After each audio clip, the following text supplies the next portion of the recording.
Hi అండి, అందరికీ నమస్కారం. నేను మీ లక్ష్మి అండి. ఈరోజు మనం చూడబోయేది యుగాల నాటి మహోన్నతమైన క్షేత్రం, అదే పవిత్రమైన తిరుమల అండి. ఇక్కడ కొలువై ఉన్న శ్రీ వెంకటేశ్వర స్వామి కలియుగ ప్రత్యక్ష దైవం. భక్తుల కోరికలు తీర్చేవారిగా ప్రసిద్ధి పొందారు. పాతకాలంలో తిరుమల యాత్ర అంటే ఇప్పట్లా కాదండి. అప్పట్లో అడవులు కొండలు దాటి భక్తులు రోజులు తరబడి నడిచి వచ్చేవారు.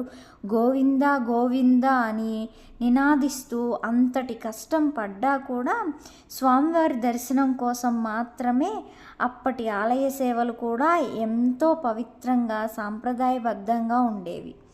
ఉదయం సుప్రభాతం నుండి రాత్రి ఏకాంత సేవ వరకు ప్రతి క్షణం భక్తితో నిండిపోయి ఉండేది. పూజలు చేసే విధానం, మంత్రోచ్చారణ, నైవేద్యాలు సమర్పించడం ఇవన్నీ శాస్త్రోక్తంగా జరిగేవి. గంటల నాదం, వేద మంత్రాలు, ఆ వాతావరణం చూస్తే మనసుకు అపారమైన శాంతి కలుగుతుంది. భక్తులు స్వామివారి ముందు నిలబడి తమ కోర్కెలు కోరుకుంటూ ఆనంద బాష్పాలతో నమస్కరిస్తారు. ఇవి కేవలం దృశ్యాలు మాత్రమే కావు, మన సాంప్రదాయం, భక్తి, మన సంస్కృతి ప్రతిబింబం.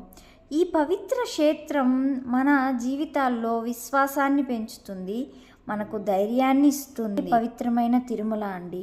ఇక్కడ కొలువై ఉన్న శ్రీ వెంకటేశ్వర స్వామి కలియుగ ప్రత్యక్ష దైవం. భక్తుల కోరికలు తీర్చేవారిగా ప్రసిద్ధి పొందారు. పాతకాలంలో తిరుమల యాత్ర అంటే ఇప్పట్లా కాదండి. అప్పట్లో అడవులు కొండలు దాటి భక్తులు రోజులు తరబడి నడిచి వచ్చేవారు. గోవింద గోవింద అని నినాదిస్తూ అంతటి కష్టం పడ్డా కూడా స్వామివారి దర్శనం కోసం మాత్రమే అప్పటి ఆలయ సేవలు కూడా ఎంతో పవిత్రంగా సాంప్రదాయబద్ధంగా ఉండేవి. ఉదయం సుప్రభాతం నుండి రాత్రి ఏకాంత సేవ వరకు ప్రతి క్షణం భక్తితో నిండిపోయి ఉండేది. పూజలు చేసే విధానం, మంత్రోచ్చారణ, నైవేద్యాలు సమర్పించడం ఇవన్నీ శాస్త్రోక్తంగా జరిగేవి. గంటల నాదం, వేద మంత్రాలు, ఆ వాతావరణం చూస్తే మనసుకు అపారమైన శాంతి కలుగుతుంది. భక్తులు స్వామివారి ముందు నిలబడి తమ కోర్కెలు కోరుకుంటూ ఆనంద బాష్పాలతో నమస్కరిస్తారు. ఇవి కేవలం దృశ్యాలు మాత్రమే కావు, మన సాంప్రదాయం, భక్తి, మన సంస్కృతి ప్రతిబింబం.